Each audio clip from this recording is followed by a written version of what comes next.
我到台去。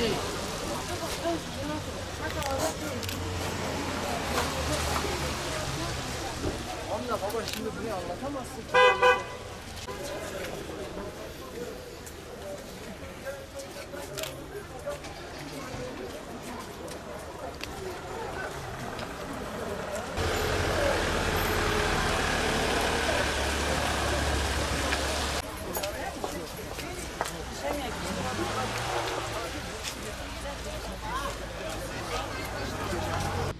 Şimdi biz hiçbir zaman hizmete karşı değiliz. Fakat ne yazık ki bizim kültürümüzde, bizim inancımızla alay edercesine bazı renkleri, bazı simgeleri yerleştirmek bizim hiçbir zaman kabul edecek durumda değiliz. Mesela Ergani halkı diyesek, burada Zülküf-ü Nebi, Hazreti Zülküf'ün makamı vardır. Hazreti Zülküf şu anda Türkiye genelinde eğer Zülküf adındaki insanları toplasanız, Ergani yani Türkiye içindeki bütün Zülküflerden daha fazla Zülküf adını taşıyan bir halktır. Yani böyle ki demek ki peygamberlerine bağlı, peygamberlerini unutmayan bir halk. Sadece ezidiliğin, Afbur'un lezbiyenliğin simgeleri olan bazı renkleri, bazı resimleri. Mesela şu anda buradaki bu saat kulesinde dedik ya biz hiçbir zaman hizmete karşı değiliz. Yani güzel evet fakat ne ya bunun yerine bunu da söyleyeyim ki seneler önce de belki halen biz bunun farkında değiliz. Şu anda hatırlıyorum ki şu anda bu tavus kuşu denilen yani tavus kuşu netice bir hayvandır. Fakat bazı kesimler buna bir simge yazmıştır. Mesela Ezidilikte meleki tavus denilen bir inançları vardır.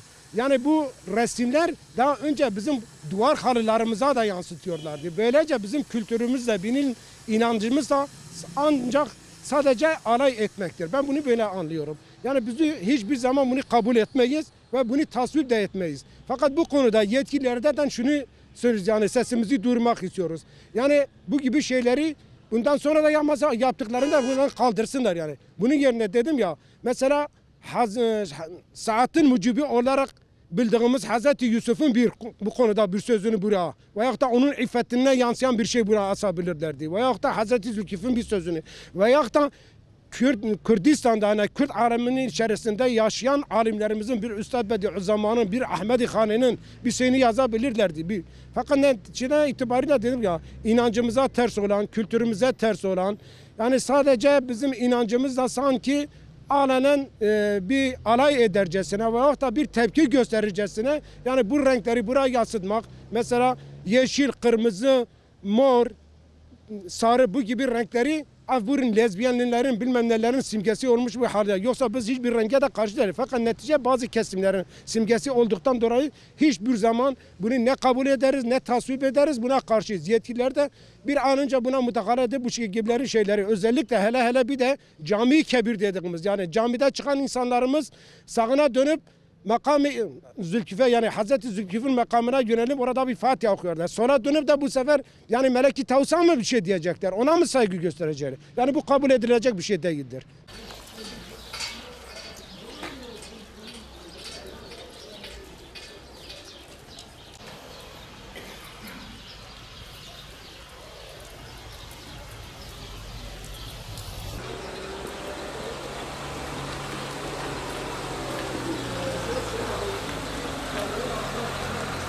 Biz buna tepkiliyiz.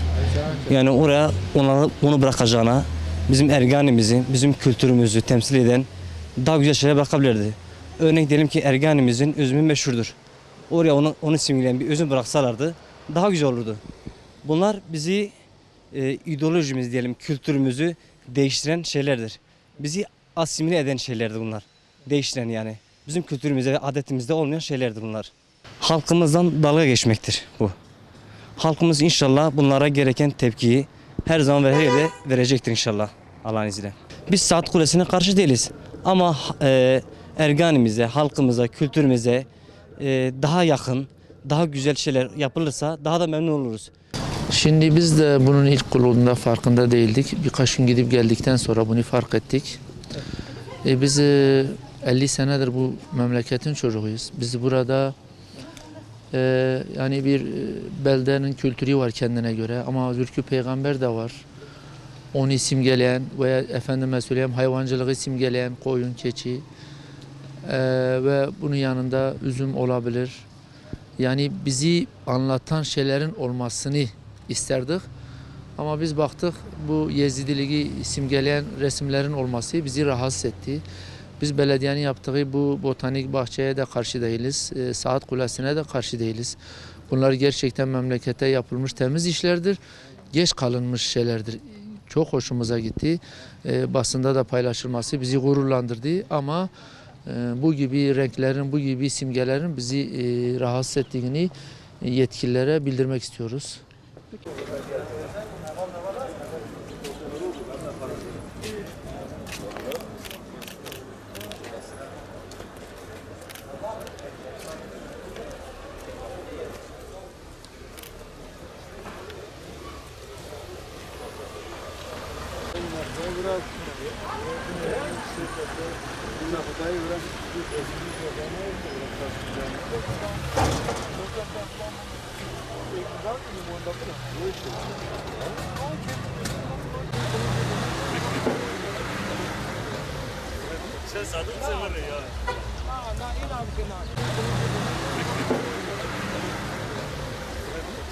Vana tiştê wekînû ne ji milletê re ne ji dewletê re faydek tune.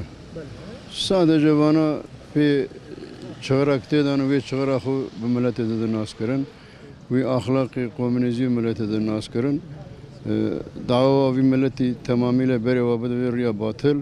Ji dîn dûr xe, ji axlaqsiziyê dûr xe, ji İslamê dûr xe, dawa ve yani başka bêviye tiştune. Mesela perek li vira mesref dikir, tiştek ji insana ra fayda dide, faydalı tiştek insana ra dövün yardım çê bikirana, muhakkak ev daha baş bana mesela. Fakat maalesef bana dava fayda insananın, dava fayda din insananın, dava sadece küfre yönetmiş bakın bir milleti bide naskırın ve meşinin başka tiştune. İşte bu semboller biz Müslüman olarak buna tepkiliyiz. İşte yani halkın çoğu buna tepkilidir. İşte buraya attığım masraflar aslında fakirlere bir iş imkanı arsaydı daha iyi olurdu. Şimdi ben de burada oturuyorum, işsizim, yani boş geziyorum. Aslında bize böyle bir iş imkanı sağlasaydı daha iyi olurdu. Ama bu şimdi bir Zülkü Peygamber bu da var. İşte bu Yezidi semgisini buraya koyduğu için bütün millet buna tepkilidir.